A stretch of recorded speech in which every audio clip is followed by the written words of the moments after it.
Hi, Nestor. Thank you so much for joining me today. Hi, Margie. I'm grateful to be with you here. Yeah, yes. You're in California right now, so. Yes. I've been having a little bit of earthquakes, but we're good. We're good. Yeah, thank God you guys are okay. Praying that everything, that stops, that you guys are good. Yes. I wanted to learn about your art. I love looking at your animations and what you create all the time. It just fascinates me, and some of them are so funny, you know what I mean? So it just makes my day to look at it, and I wanted everyone to see that part. So real quick, let's start with our questions. What is your background? My background? Well, I grew up with a very religious background. My family was very religious. We come from, I'm first generation Mexican immigrants. I'm thankful to be in this country. And yeah, we come from a background of, being very religious. So there was a lot of restraints and restrictions to things, how we lived our lives. So we are not like almost censored in a way. So yeah. I don't know what else to add. That's great though. So now you're here in everyone's here in the US, and now you get to express yourself, and it's pretty exciting for you, right? Because especially as an artist, right, where you get to bring out all your what's in your mind out into the world, into the art. So yes. What made you become an artist? It is tied down to my background. So growing up in a religious home, I wasn't allowed to watch cartoons as a kid. I was usually, they will let me see Bible movies or little Bible cartoons. But at one point, I kind of memorized them all, and I was bored. And I kind of want to see cartoons. My parents were scared. They're like, no, there's too much violence in these cartoons. It's just a no-no. I don't want you to grow up evil and wicked. And I'm like, okay. So that ended up triggering imagination in me. I started doing my own cartoons. I grab a little notebook and go under my bed or somewhere secluded and started drawing and started imagining the cartoons that I briefly kind of got a view on TV and like, oh, I wonder how that cartoon is like. So from there, I just started drawing and drawing. Even though I had to hide my drawings because my parents were still like very, I mean, they're cool now. They passed that phase, but yeah, I had to kind of be in the hideout, like, okay, hide my drawings. But that's how my imagination and my creativity started. Yeah, from just drawing, from curiosity, what cartoons look like, what characters look, and how they design them, and all those things. Yeah. That's really interesting because you sort of had to really force your imagination and come up with your own ideas, whereas other kids, I mean myself included, you watch TV and you're influenced by your surroundings and you're saturated with all these movies and things like that, and you didn't really have much of that, so you really had to work it. Yeah. And I feel like now I was born in the 80s, so I feel like in the 90s there was a lot of explosion on TV with shows and all those things. So I was very curious, but so I had this eagerness to explore, to see what's out there. But because of the restriction of not being able to see that, I had to kind of force myself into imagination and just wander off. Yeah. That's great. I think that's great. So what are your favorite mediums? For starting, I used a lot of pencil sketch drawings. Mm-hmm. I used to draw a lot on my homework. I used to get in trouble in school for that because I was drawing on my homework. But yeah, I started with pencils, sketching. Eventually, I got interested in digital art. When I got my first job, back in the day, Mervyn's, bought my first tablet and installed the new program. I was so excited and started drawing digitally. It was a different new experience, but I was so excited to start doing digital work. So that's kind of like the mediums that I've been using. Digital and basic pencil sketch line. That's great. And here and there, charcoal and a little bit of just to change the texture, a bit of the work. That's awesome. And you do a lot of animation. Yes, animation. I started with cartoony kind of animation. One of my biggest influence for cartooning, I think, was like Bugs Bunny. So I used to do a lot of cartoons. Around high school, I started getting into comic book and style and anime. One of the shows that was big back then was Dragon Ball. So I was trying to really imitate that style. Of course, that opened doors to more anime. So that's kind of the style I was trying to imitate it and simulate a lot. Yeah. I love that. I've seen some of your animations with yourself. You animate yourself.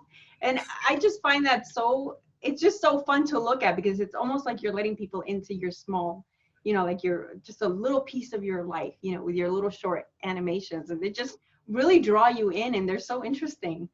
I love that. I'm doing that. Yeah. I started doing that because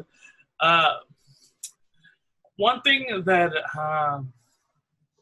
one of the perspectives I see that I see about myself is that I don't consider myself a serious person. So I consider myself a bit silly and a little goofy. So I do goofy stuff. I'm very animated. It's not exaggeration. I can be very chill and very relaxed, but even then I still have some silliness into it, and so that's why I draw myself or some of my cartoons, clips like that. I love that about you. Oh my gosh. So who are your favorite art influences, like your favorite artist out there?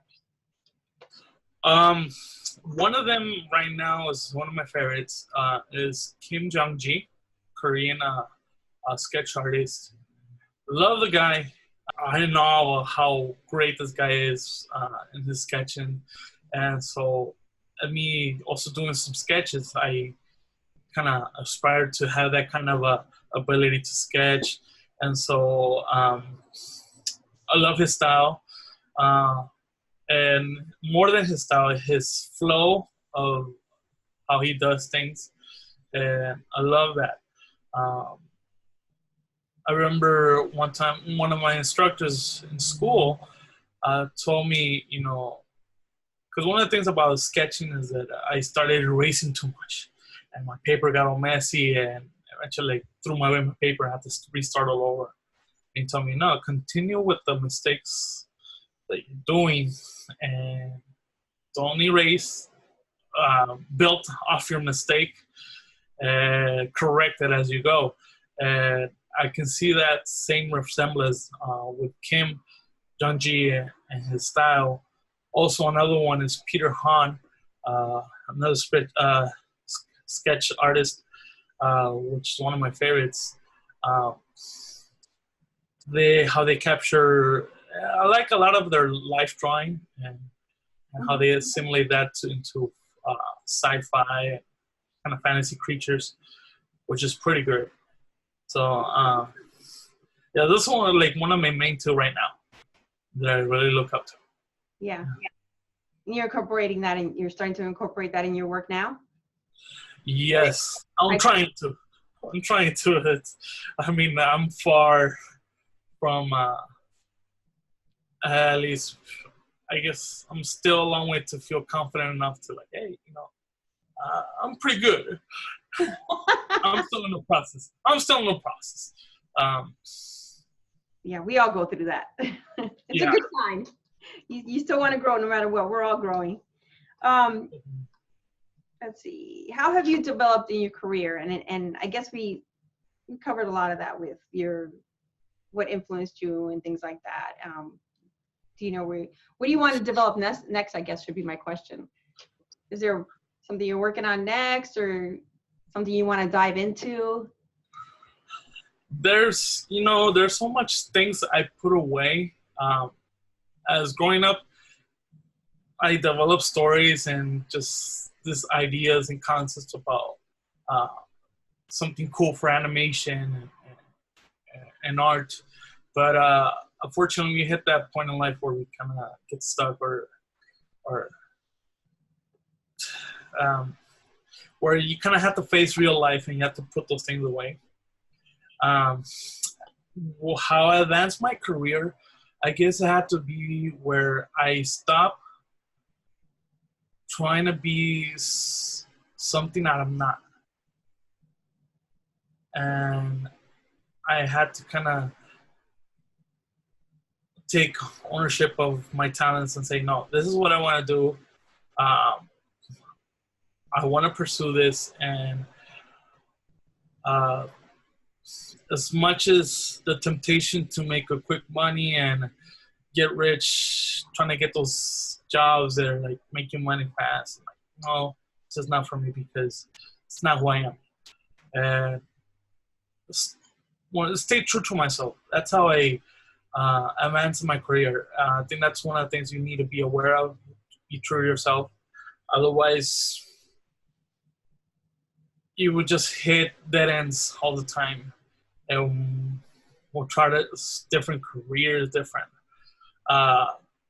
paths to take, and eventually you'll realize, you know what, we're wasting time. And it's very important that one knows how to what their passion is, what their abilities and skills and their calling and purposes, or at least know what the way they want to explore.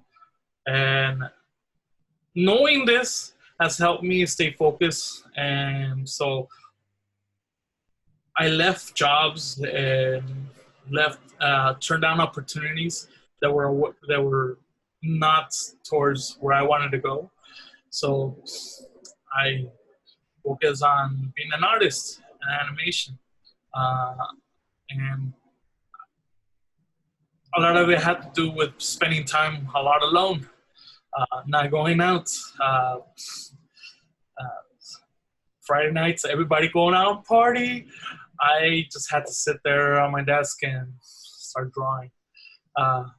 Summon back those stories I had, those ideas, and start to find a way like, oh, what can I do with this? Can this still have potential to be something in the future? And also, surround yourself with the people that will push you towards that too as well. So Yeah. I had great instructors trying to push me because I always hold back. I think as an artist, we all hold back. I'm like, no, I don't think I'm good enough. I'm like, no, put your stuff online. Go make a page, make a website, and get out there. No, I don't think it's good enough. I don't think I'm ready. I don't think. But you have to start. I recently read a quote that said, if you want to be great at something, first you have to admit that you need to be bad at it. That's great. I love that. Yeah. They always say you learn when you make mistakes, and it's an important part of just growing. And Yeah. any part of life, actually, any part of your life. That's so Definitely. how do you get yourself out of when you're stuck? How do you get out of it as an artist?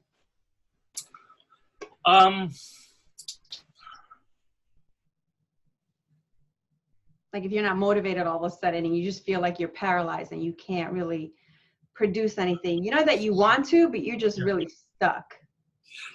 I think for those kinds of situations in life, I think one has to go outside of their means to, go outside and look for other people who are doing what they're doing, or they're, especially in your field, stick to your field. It's good that you speak to other artists, talk to them like, hey, how do you got out of this? What did you do? Because yeah, I can see how one as an artist can be stuck in a routine. It's like, okay, this is boring, this is very tedious, this is very monotonous. And what do? You hit the frustration point. You hit that threshold, and like, okay, what do I do? For me, I get out. I go to art events, look at other artists, refresh my imagination. That's another thing. Something you have to refresh your imagination, because same as your mental creativity can get stuck in a routine and just repeat the same thing and drawing the same style and drawing the same concepts, and like, okay, I'm tired of this. And you kind of refresh your mind by going out to art events. I encourage people to go to art events, seminars, to conventions, just to spark something out. I think you need other people outside to trigger your imagination. So true. I don't think, as an artist, you can't just do this by yourself and your own imagination, because eventually you'll hit a point where you get stuck. But if you have developed, and one of the beautiful things is that you develop friendships and you network with people that are doing this, as a profession. They're doing this as a living, and you learn from them, and you ask for help. That's one of the things. As for anybody, you shouldn't be prideful to ask for help. Otherwise, you're setting yourself up to your own downfall if you don't ask for help. And I think one should be able to put away their pride and say, you know what, I'm gonna go check out different artists and ask for help. Hey, what do you think I should do this? And that's one of the things I've developed, friendship with other artists. And I here and there, when I feel stuck, I hit them up. Even people that are not that great at art, I still like to hear their input, because I do believe that I can always learn from someone that knows that is not as great as me, but there's always an opportunity to learn something from them. Different viewpoints, right? So important. Yes. Yeah, right. You got any tips for us artists out there? What tips? Well, I think be aware of what takes away from being creative. Be aware of those that take away from your energy, your time, and to being creative. One of the things for me, I struggle a lot, and is social media. I just get excited to see people post stuff and their art. I'm like, oh, this is so cool, it's so cool. And I realize, by the end of the day, I realized, man, I could have used all that time to do a sketch or do a drawing or draw a doodle here and there.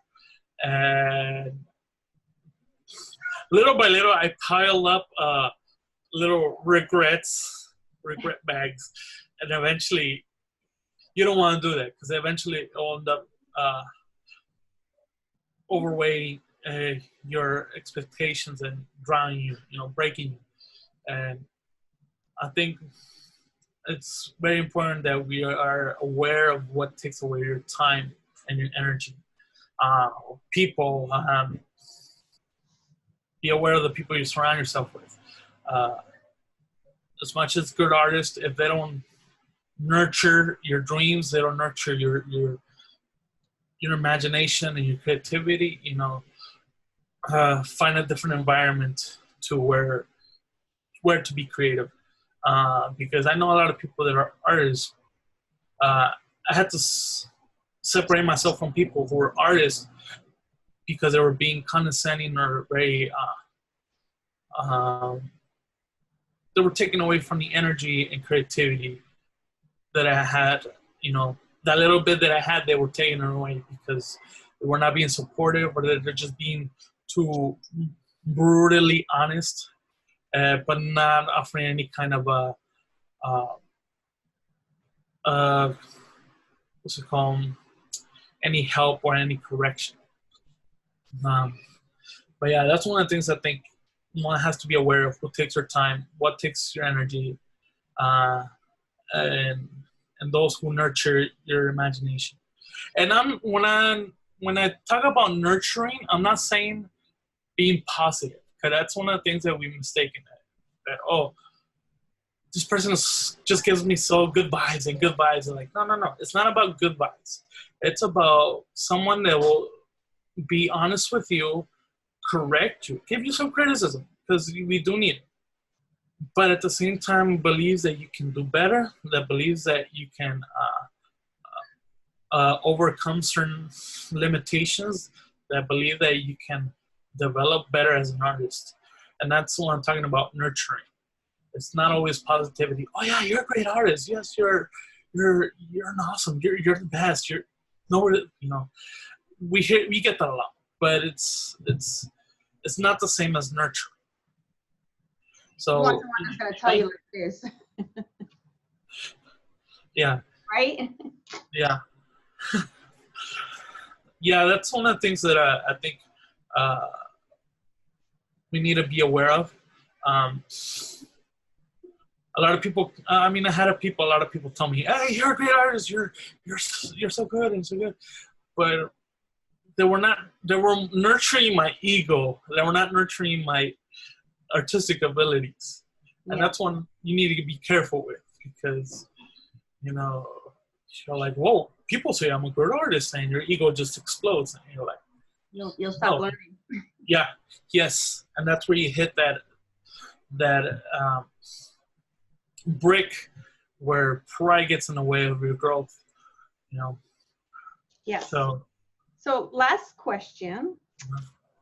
What advice would you give to people that want to become artists out there? This is the advice I give to anybody. Find a mentor. Me, even though I was kind of like a self-taught artist, because I was using my imagination and I was just referencing from magazines, books, I had to be taught. I had to be corrected. I had to be instructed. And if I had that earlier on, I wouldn't waste my time on a lot of things that made me a bad artist. That's one thing about self-taught artists, is that we don't need anybody to tell us how to do our things, because we ourselves are self-taught. But I think there are things that you might need correction, or things that are hindering you from becoming a better artist. And the only way is to find a mentor. And for me, I had to go on that journey, because it's not easy. It's not like, hey, can somebody teach me how to be an artist? Like, no, you have to find a mentor, someone that speaks to you, someone that challenges you artistically, or in any other profession, whether you're a mechanic or whether you're anything else, you want to find a mentor, because just going out of your own interpretation of things cannot always lead you to a successful career. And when I mean successful, I don't mean as like in the industry, but as an artist, as an ability to create or be imaginative. Yes, find a mentor. I think that's a big one. Yeah. Many of us want to kind of put up barriers because we don't want.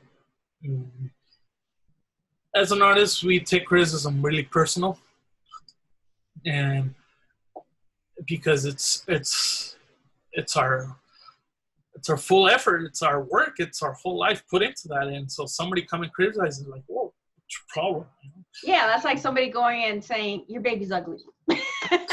Yeah. That's bad.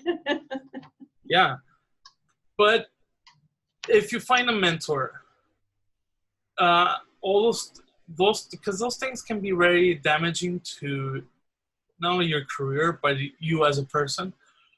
And whenever you do something wrong, you won't be able to acknowledge it, because you're so like, no, who are you? Well, I'm self-taught, I'm self-made. Who are you to tell me who I am or whatnot? Yeah. And I think one has to break that barrier and say, you know what, I need a mentor. I need someone to teach me. I don't need someone to challenge me. Because one of the things you have to realize is that the world is changing. From what art looked like 20, 30 years ago is not the same as now. Even, especially in the digital art. If you're an artist who does digital art, this industry is changing fast. I mean, you have to keep up with software and all these things. And you can't just sit back and like, well, you know, with old mentality, like, well, this is how I do things. No, you have to always keep updating. You have to always update your thinking. And what better way is to have a mentor who will guide you through the steps, who will listen to you as well, because sometimes there's frustrations you need to let out. There's some things that you need, they're waiting on you, and you need to let out. Like, hey, I'm doing this, it's not working. And what's good about a mentor is that he's there to listen to you, understand you, and guide you through it. That's good. That's so true. So that was our last question. I just want to thank you so much for taking the time out of your schedule to meet with me and to inspire us further. Thank you. No, I'm glad that you invited me. I take great inspiration from you. Thank you. Yes. I love your art. I love your work. I love that you're making big moves, which I love it. Which I love. Yes. Life is too short not to, right? Yeah. I mean, one of the things I believe we were destined for greatness. I think everything has been given to us. It's up to us to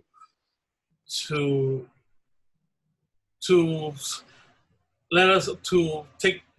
How far can we take that? You know. Yeah. And I'm glad that you're doing this. I'm glad that, because we need a bigger community of artists supporting each other.